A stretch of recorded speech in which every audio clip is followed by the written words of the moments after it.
ဒီနေ့မှာတော့ဘေးပေါ်လုံး330 320 325mm ရှိတဲ့ဗန်မူလန်ထုတ်တဲ့ A2 ဝက်လေးကို customer အိမ်ရောက်တက်ဆင်ပေးဖြစ်ခဲ့ပါတယ်မော်လမြိုင်မျိုးနဲ့တကွာအနီးနားမှာဆက်ဆက်နေတဲ့မျိုးတွေကမှာယူတဲ့ customer အကူတို့အတွက်လည်းကျွန်တော်တို့ကအိမ်နိုင်ရောက်လာရောက်တက်ဆင်ပေးပါတယ်ခင်ဗျကျွန်တော်တို့စီကမှာယူအားပေးတဲ့ customer တိုင်းကိုကျွန်တော်တို့က software installation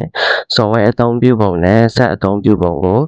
customer နားလည်တဲ့အထိကျွန်တော်တို့ကစိတ်ရှိလက်ရှိနဲ့ရှင်းပြပေးပါတယ်အဲ့အတွက်လည်းတင်တန်းကြီးတွေပါပေးကြမလို့ပါဘူးခင်ဗျ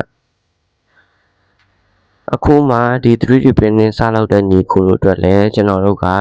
engineering နဲ့ဆိုင်တဲ့ model တွေဖြစ်စေ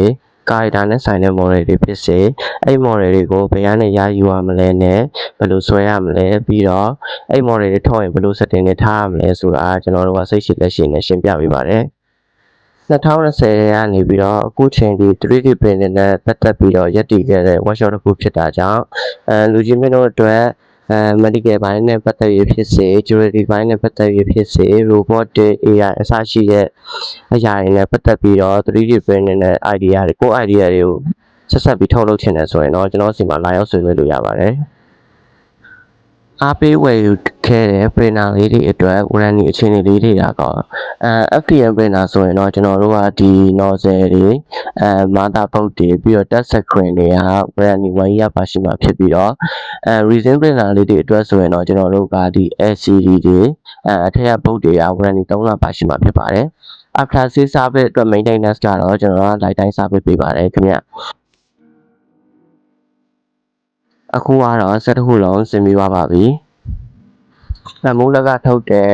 printer တွေကကြတော့ကျွန်တော်တို့ auto leveling ပါတာကြောင့်ကျွန်တော်တို့ကဟိုးရင် printer တွေလိုမျိုးလက်နဲ့လိုက်ပြီးတော့ manual back leveling လုပ်ကြမလို့ပါဘူးဒီ touch screen မှာပါတဲ့သူ option လေးရွေးပေးရုံနဲ့ calibration တွေရော back level တွေရောလုပ်ဖို့အချိန်နိုင်ခွက်လောက်နဲ့ပြီးဆုံးပါတယ်